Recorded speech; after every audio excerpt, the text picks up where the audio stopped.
The alanine cycle, also known as the Cahill cycle, is a series of reactions in which amino acids are moved from the muscle to the liver. While there's not a lot of ways to write questions about this cycle, making it technically low yield, I always thought this cycle was an important cornerstone of foundational science. Understanding it teaches you how the body works at a very high level. I've never come across a video that really captures the simplicity and beauty of this cycle, so here's my attempt. I think it's a pretty good one. This scene takes place in a cycle gym. Take a look at the sign in the back. This is no ordinary cycle gym, but rather the hottest name in the business, Alanine Cycle. Since aloe is our recurring symbol for alanine, Alanine Cycle is our anchor for the alanine cycle. After a big bad spin workout, you can cool off with a glass of ice cold aloe. Next, take a look at these free weights on the left. The free weights here are our symbol for muscle, which is where our cycle begins. Along with the theme of gains, look at this protein shake here. It looks like someone wasn't being too careful and spilled their protein drink. How are they going to get their gains now? Anyways, this protein shake should remind you of amino acids. You know, since protein contains amino acids. Did I really need to explain that? The alanine cycle begins with the breakdown of amino acids, represented here by this protein shake. This breakdown produces amino groups. However, the muscle has no way to eliminate amino groups, and therefore we need a good way to get rid of all these amino groups. Speaking of amino groups, let's take a look at what this person has used for a protein shaker. A piece of ammo. Yep, this ammo is our recurring symbol for amino acid. Ammo for amino, get it? This ammo was released from our spilled protein shake, which helps me remember that the breakdown of amino acids produces amino groups in muscle. This amino group then changes hands a few times in order to get out of the muscle. To find the first carrier of our amino group, take a look at this alpha key. It's soaked in the spillage of this protein drink. This alpha key is our recurring symbol for alpha ketoglutarate. Alpha key for alpha ketoglutarate, get it? Alpha ketoglutarate is a carrier for amino groups, and it receives an amino group from amino acid breakdown. Next, take a look at this woman doing her glute workout. She's using the ultimate tool to develop better glutes, the glutamate. This glutamate should help you remember the compound glutamate. Glutamate is the next step of this pathway, and glutamate is produced when alpha ketoglutarate receives an amino group. That's right, alpha ketoglutarate plus an amino group makes glutamate. And since glutarate and glutamate sound alike, it should make sense that they are related compounds. Now you know just how they are related. This woman was doing a glute workout with her glutamate band. Looks like she was trying a little too hard and even knocked over her protein shake. Hey, watch it. It's been a bad day for our glute lady. In her glute pumping frenzy, she's kicked a little too high and even kicked our gym employee carrying his tray of refreshments. Take a closer look at this employee. See his do-rag? Makes him kind of look like a pirate. If you've seen our scene on the fates of pyruvate, you would know that a pirate is our recurring symbol for pyruvate. This pirate is super muscular, which helps us remember that we're still in the muscle here. Pyruvate in the muscle plays an additional role as an amino sink. It actually accepts an amino group from glutamate. You can remember this by picturing how our glute pumping lady has kicked our pirate's tray. We'll talk about the product of this reaction in a moment. But first, let's talk about the sugar on his tray. This pirate is responsible for refreshments, and he carries around a bit of extra sugar. You see, people want to control the sweetness of their drinks, right? This sugar here is our symbol for glucose. And as you may already know, glucose is metabolized by glycolysis, producing pyruvate. This is how muscles get their energy, but it's also how muscles produce pyruvate, which acts as an amino sink. So what does pyruvate become after accepting this amino group? Well, I was just getting to that. The glute kicking lady has really flipped our pirate's tray. See all those aloe drinks in the air? Yep, these are aloe drinks.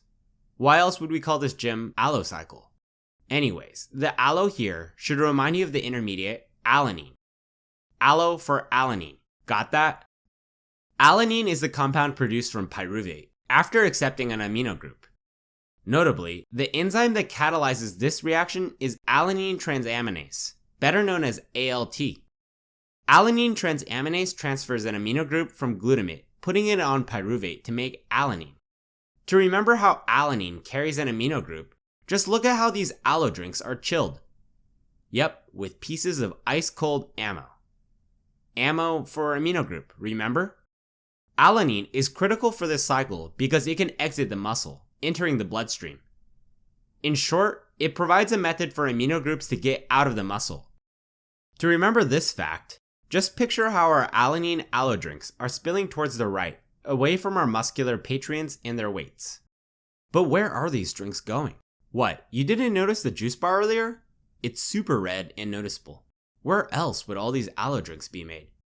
I want you to notice the unique shape of this juice bar. You are correct, it's shaped like a liver, all red and triangle-y. Because this liver-shaped bar is our symbol for the liver. The liver actually has the enzymes necessary to metabolize and eliminate amino groups. Consequently, the liver is the final destination for alanine from muscle, which is why our alanine aloe drinks are spilling towards the liver. Now let's take an inside tour of our drink operation. See those aloe drinks on the bar? Looks like our juice guy has already prepared a bunch of aloe for drinks. Since aloe is our symbol for alanine, this picture should help you remember that alanine is taken up by the liver. Next, take a look at the worker making our drinks. Just like his colleague, he's wearing a do-rag. Arr! I don't know why they have a thing for pirates here, but this pirate conveniently helps me remember pyruvate, the next intermediate in this pathway. Pyruvate is formed from alanine in the liver by the removal of an amino group. This reaction is catalyzed by alanine transaminase, this time working in reverse. Just remember that our juice-making pirate uses aloe to make new drinks, and you'll remember that pyruvate is produced from alanine in the liver. But this bar doesn't sweeten their aloe drinks. Instead, they put out a sugar jar, so people can add their own sugar. I mean, if you go to a spin gym, you probably want to control your own sugar intake, right? This sugar is our symbol for glucose, and glucose is regenerated from pyruvate by gluconeogenesis.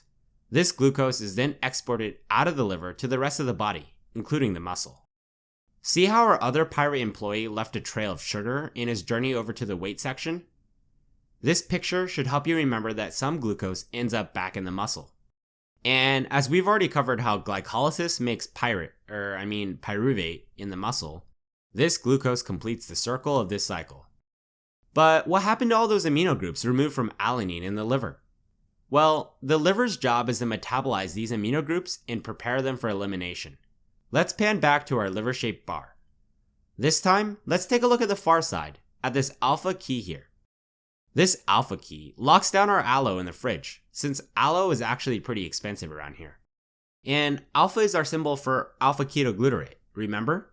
Alpha ketoglutarate is the acceptor for amino groups from alanine, and I like to think of alpha ketoglutarate as an amino group acceptor found in a variety of different cells. Do you remember what alpha ketoglutarate becomes after accepting an amino group?